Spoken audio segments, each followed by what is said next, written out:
Akakareba. Selamat siang Bapak dan Ibu yang mulia. Saya singkatkan itu kata-kata sambutan karena waktunya sempit.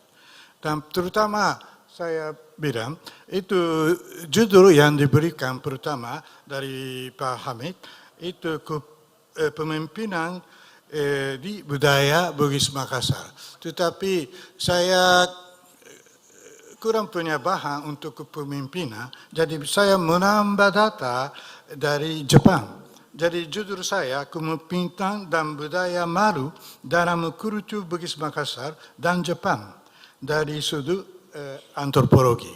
Ya, kami akan mulai. Jadi siapa yang pada mulanya itu mulai istilah budaya Maru di bidang antropologi? Itu antropolog Amerika Serikat bernama Ruth Benedict. Dia itu menulis satu buku dalam bahasa Indonesianya Krismon dan Pedang. Itu tulis 1946. Dan tujuan buku itu, waktu dia menulis, Jepang sama Amerika sedang berperang. Jadi dari pihak Amerika supaya tahu bagaimana sifatnya, bagaimana tingkah lakunya orang Jepang, jadi Ruth Benedict Treaty. Dan setelah habis perang diterbitkan itu bukunya. Dan bukunya itu menjadi terkenal karena dia pakai istilah budaya Maru itu untuk tingkah laku orang Jepang. Bagaimana itu budaya Maru itu dibanding dengan orang atau budaya Barat. Orang Jepang itu seperti di sini tulis selalu khawatir di mata orang lain, penilaian orang lain. Padahal orang Barat penilaiannya bukan dari luar, tapi dari Tuhan. Jadi menurut Ruth Benedict itu mungkin itu dari segi kriterianya itu kultur Barat lebih tinggi daripada Jepang. Itu kesimpulannya. Jadi dari kalangan masyarakat Jepang ada banyak protes. Itu tidak benar. Tetapi cuma istilahnya budaya Maru itu tertinggal sampai sekarang dan menjadi terkenal.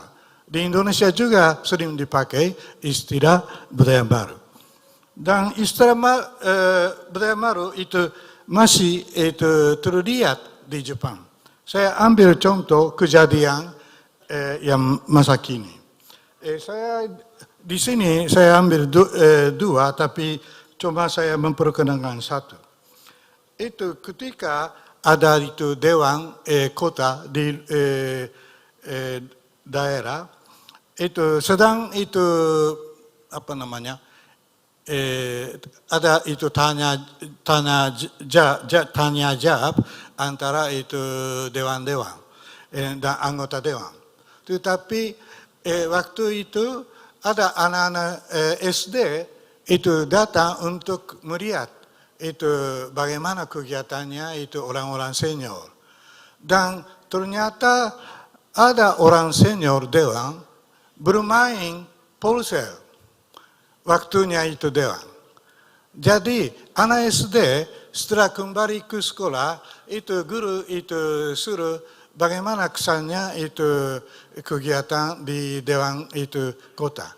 Jadi anak siswa itu menulis ada itu dewan senior yang bermain itu ponsel dan orang yang menulis itu bukan cuma satu, ada 5. Jadi gurunya itu memperhatikan dan itu masalah itu terungkap melalui SMS dan itu akhirnya itu dewan senior anggota dewan senior itu mundurkan diri sebagai anggota dewan.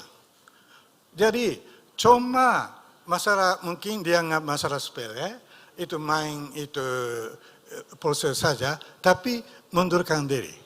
Tapi itu kenapa terjadi begitu? Dan itu kejadiannya terjadi dan Bapak dan Ibu-Ibu bisa melihat melalui itu YouTube.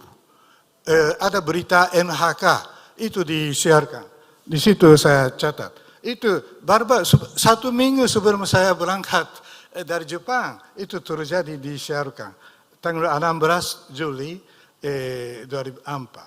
Ya, NHK. Dan saya kira itu alasannya mundurkan diri itu Dewan anggota itu. Dia 73 tahun. Dia 5 kali katanya dipilih dan pernah menjadi itu ketua Dewan juga. Ya, umurnya 73, hampir sama dengan saya. Tapi kenapa dia mundurkan diri? Itu alasannya karena pikir tidak masalahnya main itu proses saja. Masalahnya itu tingkah lakunya disiarkan, diketahui oleh masyarakat umum melalui jaringan sosial, melalui berita televisi. Jadi itu penyebabnya dia rasa malu dan dia akhirnya bertanggung jawab. Maksudnya dia tidak bisa melaksanakan tanggung jawabnya sebagai anggota dewan, jadi dia mundurkan diri. Waktu saya dengar itu berita ini, saya teringat itu pembicaraan sama Bapak Profesor itu Andi Zainal Abidin. Itu beliau sering bilang itu kepada saya, dia membandingkan masalah Siri. Kalau ada masalah Siri, orang Jepang itu seppuku. Di sini saya tulis mungkin seppuku, bukan seppuku tapi seppuku. Itu seppuku berartinya harakiri, ya bunuh diri. Padahal kalau orang Bugis tidak itu bunuh diri, tapi tusuk itu lawannya. Ya, itu tingkah laku orang Bugis. Dia bilang begitu. Mungkin itu orang Bugis setelah ditusuk lawannya, cari lawan dan tusuk, dia lapor ke polisi. Ya. Tapi kalau di Jepang, orang Jepang kadang-kadang ya, itu tidak sering, tapi sekarang tidak orang pakai itu senjata tajam, tapi boleh jadi itu bunuh diri. Ataukah seperti itu contoh tadi, bukan bunuh diri, tapi mundurkan diri sebagai itu persona sosial. Karena dia sudah dihina, diketahui oleh banyak masyarakat Jepang. Jadi mungkin dia susah hidup ya, tidak mau keluar dari rumah kayak begitu. Ya, jadi dalam hati nurani dia dihukum oleh masyarakat begitu. Dan saya pindah itu masalah itu Siri. Kalau melihat, boleh itu berikutnya. Itu menurut Pak Lasida, dia memberikan ada 7 arti di Siri. Itu dari masa malu, rasa kagum, dan yang ketujuh gengsi. Gengsi tapi bukan cuma kelihatannya itu gengsi. Gengsi itu dalam arti martabat, ya, atau harga diri. Dan yang paling penting itu satunya masalah rasa malu, dan yang ketujuh itu martabat. Karena ada martabat itu orang Bugis itu ataukah istilah Siri diutamakan sebagai nilai budaya orang Bugis Makassar. Apakah itu dan sekarang itu kalau sebut itu Siri ditanya kepada siswa-siswa atau anak-anak itu kadang-kadang di konteks kriminal. Pak Andi Zainal juga sudah bilang itu tahun 80-an. Kalau sebut Siri, kalau tanya banyak orang itu, oh itu artinya tikam saja, ya. Tapi itu salah paham. Jadi Siri sebenarnya ada 2 arti. Menurut Pak Andi Zainal ada Siri negatif itu yang berhubungan dengan pembunuhan begitu, tapi ada Siri positif itu peningkatan itu harga diri, ya. Dan saya itu ambil contoh, ya. Sorry, saya lupa urutannya serai.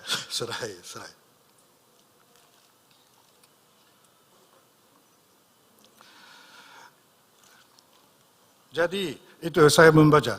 Kita telah melihat terutama pada budaya Maru dan Siri di Bugis, tetapi sekarang kita mengalihkan perhatian kita pada kepemimpinan di Bugis Makassar.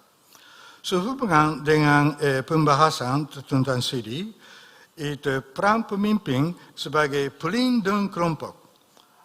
Saya kira sebagai itu fungsinya Siri, yang penting itu sebagai pelindung Siri, pelindung martabat. Ya, itu pelindung kelompok perlu diperhatikan. Orang diharapkan untuk bertindak ketika martabatnya kelompok tempat mereka berada terancam. Dan untuk melindungi martabat tersebut yang memerlukan tindakan yang harus diambil oleh pimpinan kelompok. Dengan kata lain adalah salah satu tanggung jawab pemimpin untuk memastikan martabat atau lebih luas lagi keselamatan kelompok tempat dia berada. Dan kemudian sebagai contoh, ya, itu pada saat itu ada gempa bumi di Palu, itu di sini ya gubernur ini salah tulis, itu Bupati Sopeng, ya K itu Pak Kasunawi, tapi berinisial K. Secara pribadi dia mengendarai sepeda motor ke daerah sampai ke Palu tersebut dan membantu evakuasi penduduk orang dari Sopeng. Keberaniannya yang dia tunjukkan dalam melakukan hal tersebut sangat meningkatkan dukungan dari masyarakat untuk bupati ini. Ini itu bisa dikaitkan bahwa dengan memastikan keselamatan penduduk. Bupati, ini salah tulis, bupati, tapi ya boleh juga gubernur, martabat mereka itu melindungi martabat itu masyarakat. Ya, apa yang akan terjadi pada martabat penduduk jika mereka terdampak? Ya. Jadi kesimpulan, pemimpin di Bugis Makassar. Di masa lalu, kepemimpinan di Bugis Makassar dipilih dari kalangan bangsawan. Dan pada tahun 1980-an, saya masih menemukan bahwa di beberapa daerah yang saya teliti, keturunan raja yang pernah menguasai di daerah itu masih sebagai kepala desa, Pak Camat, dan sebagainya.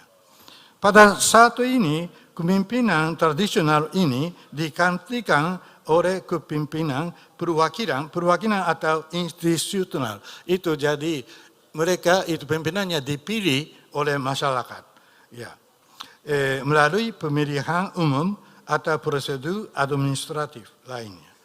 Namun begitu, terlepas dari perubahan cara pemilihan pemimpin, pengaruh kepemimpinan tradisional masih terlihat dalam harapan masyarakat terhadap pemimpin mereka. Maksud saya, itu cara pemikiran itu masyarakat bukan itu kuno, tetapi masih harapannya itu terpengaruh dari itu pemimpin supaya beranikah yang sebagai itu pelindung begitu. Selain itu, Siri yang dilihat di sini dan 4 nilai itu akan dibicarakan dalam seminar ini. Dalam kesempatan ini saya tidak bisa sebut, tetapi mungkin penyaji berikut ini akan menutupi kekurangan tersebut saya. Ya, sekian, terima kasih banyak.